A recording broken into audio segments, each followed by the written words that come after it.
Hello, welcome to this working with a selection of my Everyday Enchantment cards.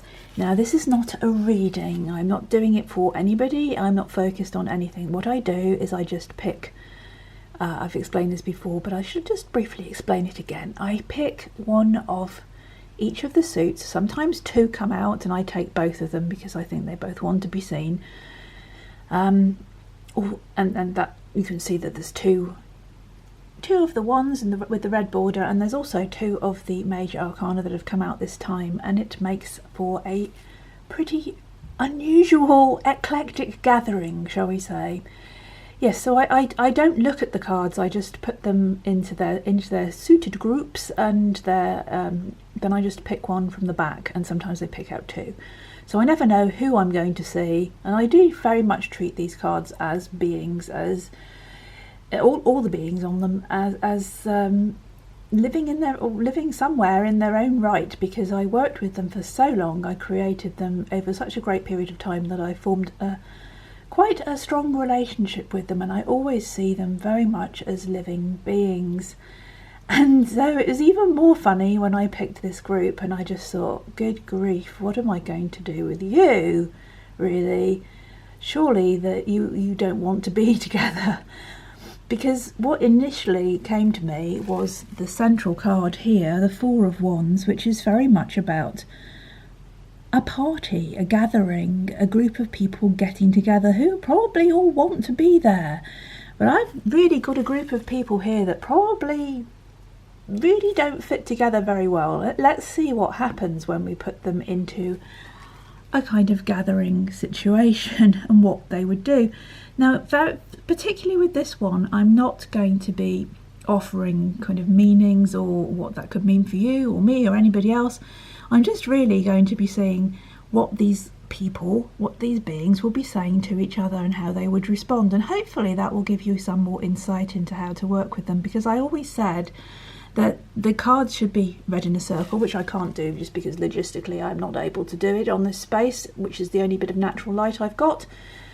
But also, yes, I always said that the cards should be sort of talking to each other as if they were looking through windows, or doorways. So one would lean across to the other that was next to them, or over here. I've got my creepy gloves on again, so you can't see my gnarly fingers so well, and yes, they would be sort of leaning across to talk to each other. But what if all of these beings stepped out of their card and went to a party? Not a party with family and friends and great celebration, but almost like let's invite everybody in this road who don't know each other to come along to our evening and see what happens. It's almost a bit naughty, really. It's kind of, let's put this really disparate group of people together and see whether we can make anything out of it. So let's look at the guests. We have the King of Blades, the Judge, very much the pragmatist, very much a man of honour. He is your honour. He is very much very down to earth, very much the fair, moral, ethical person who will give you a fair hearing, which he's going to need to do in some cases here.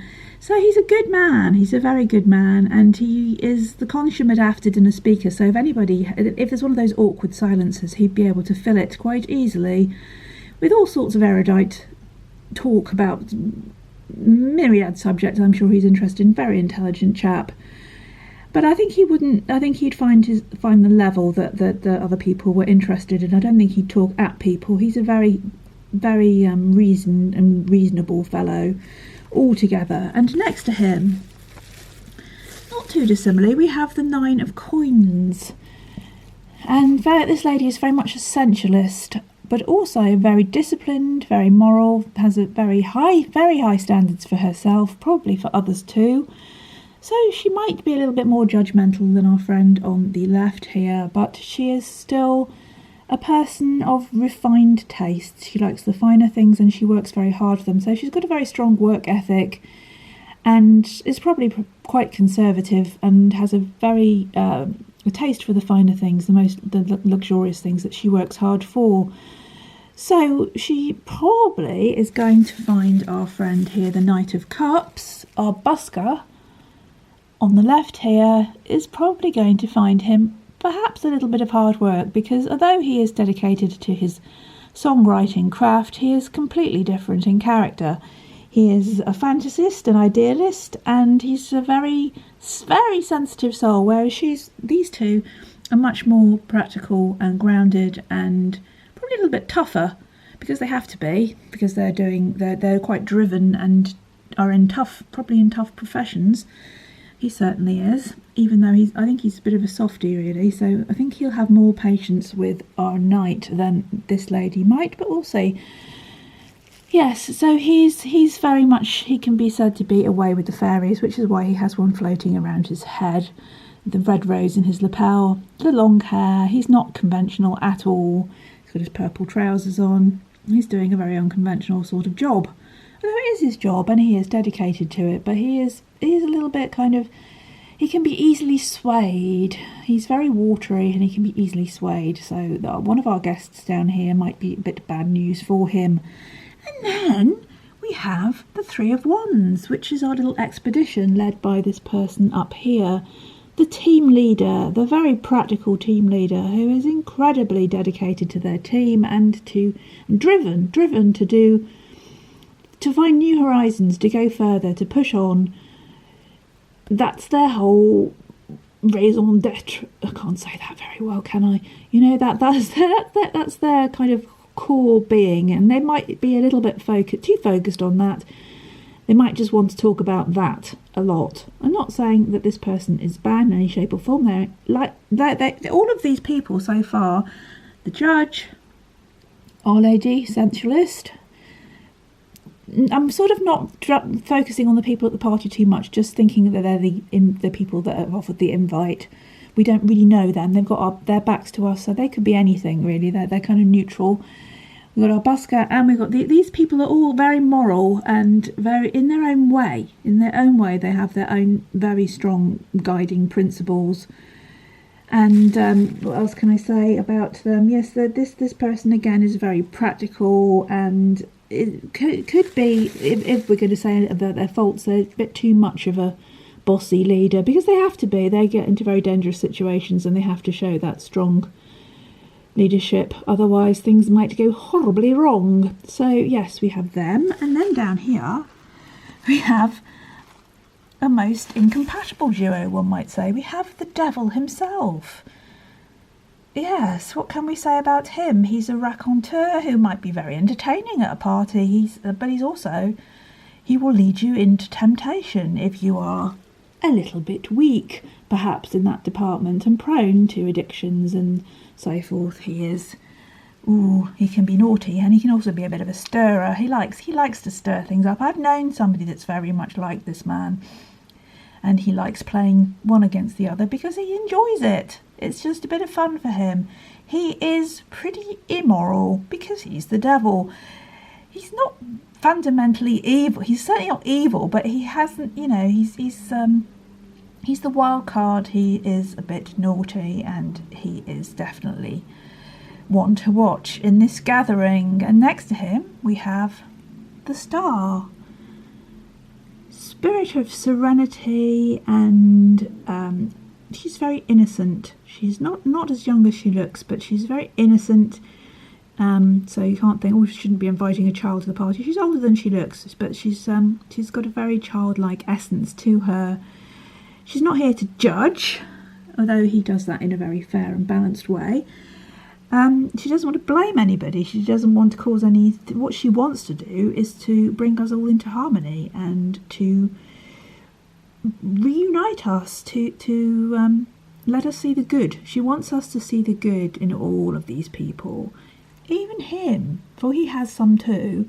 That's what she will be looking for, the light. She'll be looking for the light inside everybody and trying to find that way that she can help, offer a hand to bring people together. That's exactly what she does. She is a beautiful presence that will be perhaps not so easily heard as him or her or the leader over here, but her voice is so from the heart and so the still small voice of reason and calm and love. She is absolutely the light amongst them, really. So what would be the icebreaker in this situation to try and find what they can do for each other? Trying to find the humanity, the commonality between them, to find the good in them. And obviously she would be the central character in this. If things start to get a bit heated because he's been winding people up or giving them too much to drink, which she might also, although she's a very refined and disciplined person, under the right circumstances, if she's feeling a bit out of place at a party, she might overdo the fine wine too. And he certainly would if this man was plying him too much with his champagne, which he's no doubt brought along with him. Yes, so if things start to go a bit kind of squiffy, shall we say, then the central figure would be this person here.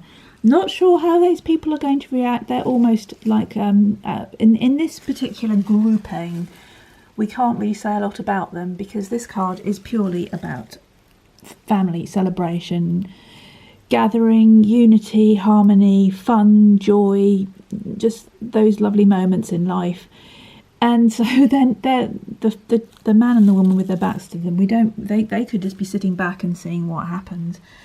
Not in the same way that he would, where he kind of throws people into a bad situation to see what happens, but just because this is their party and they don't know these people, so they need to get to know them.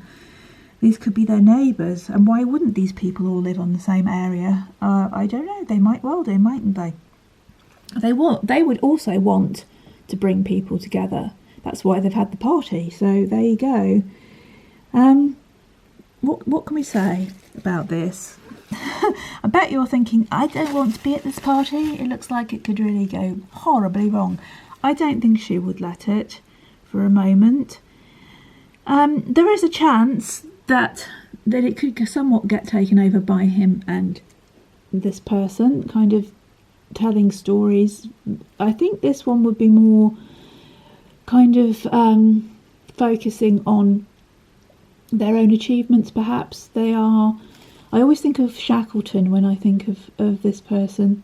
Don't look anything like Shackleton, but they have that kind of single-mindedness that could be a little bit boring if they start going on about it too much, if you're not that interested in exploration, etc. This man, however, will want to know people's stories because that's what he does. He listens, he weighs up, so he will ask questions, whereas the other man in the Three of Wands probably...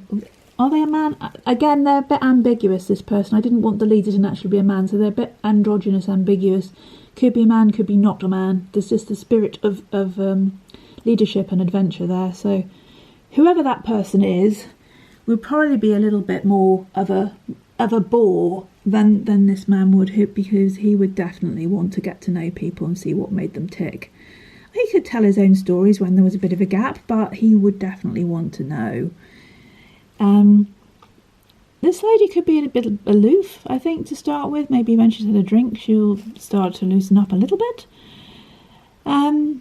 But she's got a very, very strong work ethic and sense of her own worth, really.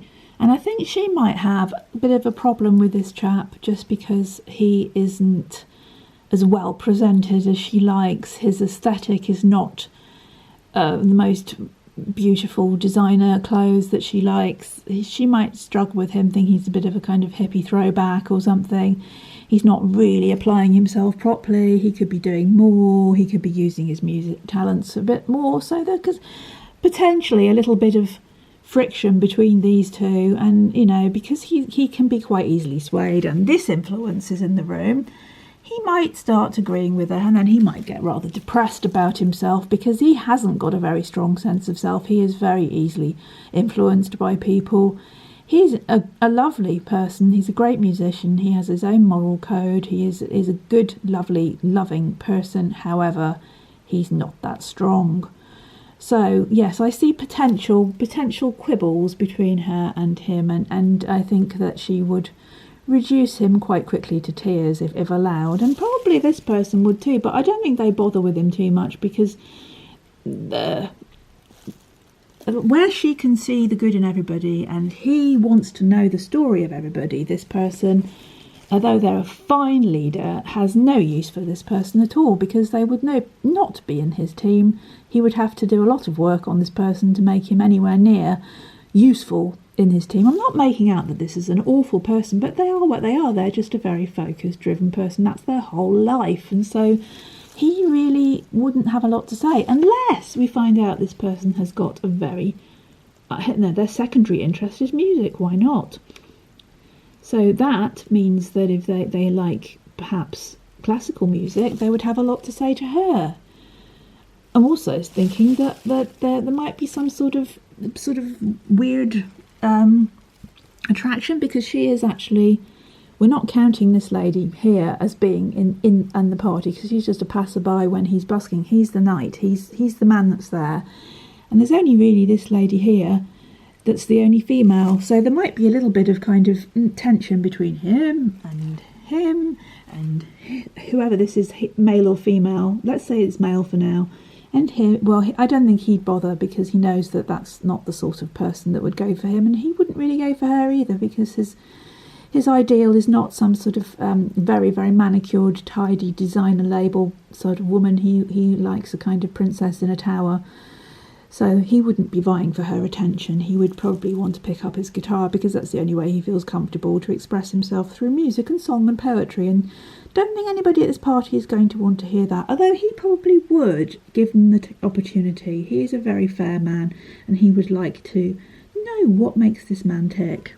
But then we come back to him. Oh dear. So what is he? Is he going to be allowed to run riot here? Is he going to be allowed to play people off against each other?